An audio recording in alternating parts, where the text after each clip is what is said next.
आणि जिथे हल्ला झाला त्या बैसरन व्हॅलीमध्ये गोळीबार केल्यानंतर टीआरएफच्या दहशतवाद्यांनी पळ काढला। पहलगामसह आसपासच्या परिसरात या दहशतवाद्यांसाठीचं सर्च ऑपरेशन राबवलं जाते आणि यासाठी एनआयएकडनं 3D मॅपिंगची मदत घेतली जाते। कारण याच 3D मॅपिंगमधनं बैसरन व्हॅलीतल्या हल्ल्याची नेमकी घटना कशी घडली आणि दहशतवादी कुठे पळाले याबाबतची माहिती मिळण्यास मोठी मदत होणार आहे। तर आपण जाणून घेऊया की 3D मॅपिंग म्हणजे नेमकं काय। 3D मॅपिंगच्या वेळेला त्या जागेचा, जिथे घटना घडली आहे त्या जागेचा 3D नकाशा तयार केला जातो। ड्रोन, लेझर स्कॅन आणि कॅमेऱ्यांच्या सहाय्याने हे मॅपिंग केलं जातं। जागेची लांबी, रुंदी आणि उंचीबाबतची नेमकी माहिती जाणून घेतली जाते। दहशतवाद्यांच्या मार्गाचा, ते पळून कुठल्या मार्गाने गेले या मार्गाचा अंदाज बांधण्यास 3D मॅपिंगची अर्थातच मदत होते। दहशतवाद्यांच्या लपण्याच्या जागा आणि त्यांच्या पळवाटांची सुद्धा माहिती मिळू शकते।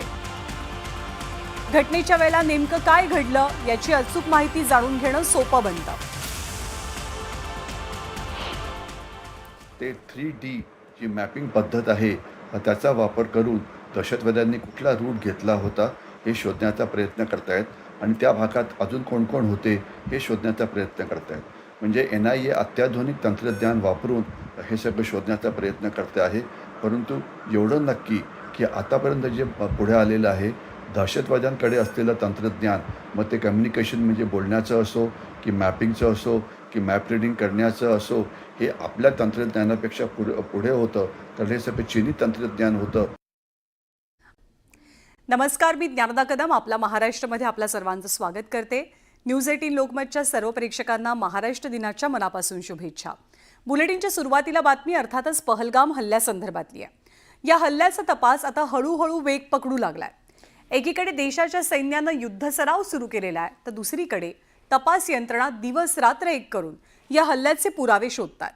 आज एनआयएचे प्रमुख सदानंद दातेंनी घटनास्थळाची पाहणी करून आढावा घेतला आणि पहलगाम हल्ल्याची शोध मोहीम एकंदरीत कुठवर आली आहे त्याचा आढावा घेणारा एक स्पेशल रिपोर्ट पाहूया।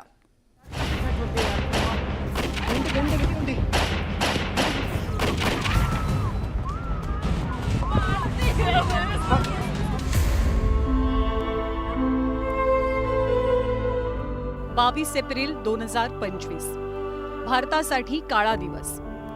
बरोबर 10 दिवसांपूर्वी दहशतवाद्यांनी 26 निष्पाप पर्यटकांचा जीव घेतला।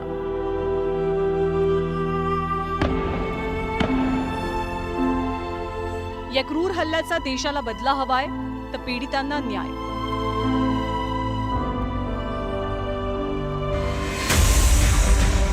हल्ल्यानंतर सरकारी पातळीवर बैठकांची सत्र सुरू झाली, तर सुरक्षा दलांनी शोध मोहीम सुरू केली। हल्ल्याच्या 10 दिवसानंतर देशाच्या सर्वोच्च तपास यंत्रणेचे एनआयएचे प्रमुख सदानंद दाते थेट बैसरन व्हॅलीत पोहोचले। और हम आपको बता दें कि जो उच्च सतर के अफसरान थे एनआईए के, तो वो यहाँ पर ऑलरेडी मौजूद थे और जो अलग अलग जो इन्वेस्टिगेटिंग एजेंसीज़ है उनसे डीजी एनआईए ने बात की और यहाँ तक कि जो बाइसरन का एरिया हम दिखाना चाहेंगे, इसका पूरा जायज़ा लिया गया इसकी टोपोग्राफी के बारे में।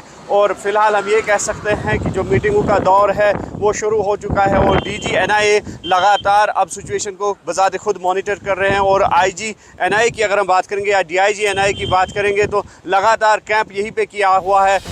गेल्या 10 दिवसांच्या तपासात एनआयएच्या हाती काही महत्त्वाचे धागेदोरे लागले। सूत्रांच्या माहितीनुसार अटकेत असलेल्या ओव्हरग्राऊंड वर्करकडनं एक धक्कादायक माहिती आता समोर येते। दहशतवादी 15 एप्रिललाच पहलगाममध्ये आले होते। बैसरन सोबतच आरू व्हॅली, अम्युजमेंट पार्क आणि बेताब व्हॅलीची रेकी सुद्धा दहशतवाद्यांनी केल्याचं समोर येत आहे। या ठिकाणचा हल्ला सुरक्षा यंत्रणांच्या सतर्कतेमुळे टळल्याचं कळतंय। तपासादरम्यान 20 ओव्हरग्राऊंड वर्कर्सची ओळख पटलेली असून यापैकी 4 पाकिस्तानी दहशतवाद्यांना मदत केल्याचं उघडकीस येत आहे। याशिवाय हल्ल्याच्या वेळेला 3 सॅटेलाइट फोन वापरण्यात आल्याचे पुरावेही मिळाले।